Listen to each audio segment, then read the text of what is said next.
Nandito tayo ngayon sa Mordino Auto Shop.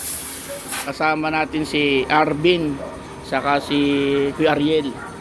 Sila ang gumagawa ng mga sasakyan namin nung bata pa ako. Kasama yung sa under chassis minsan. Tapos sa mga iba naman si Kuya Nasir yung kanina. Ngayon nag-drain sila ng radiator.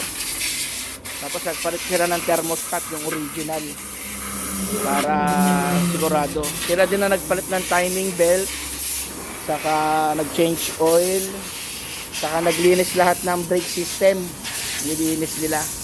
Saka i-adjust pala nila yung clutch. Tapos bukas ikakabit nila yung fender kasi walang fender yan dito. Napasok ang tubig pag naulan.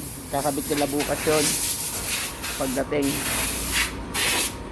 Ayan, ginagawa ni Kuya Arvin yung ating ating cooling system. Iniarehan niya yung thermo housing. Kakabit na thermostat. Tagalta ng original.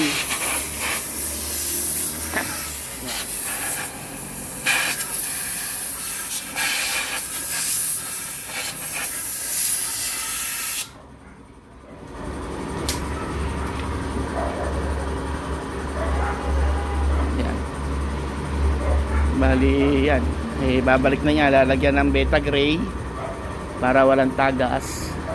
Pagkatapos niya natin ikarga ng coolant. Tapos pagkatapos ng coolant i-start natin, tapos i-start na uli ng bleeding para lumabas yung excessive air para hindi siya mag high pressure. Yan ginagawa. Good maintenance na to. Pwede na to sa long drive. Ang langis pa lang gamit natin dito is ito. Yan.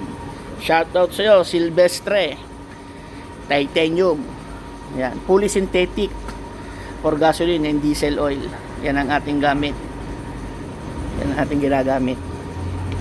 Pwede kayong mag-order yan sa akin. Marami tayong makukunan yan. Mura lang yan. Synthetic na sa nyo. Hindi katulad ng iba na ordinary langis lang. Ito synthetic nakakabit dito. Thank you.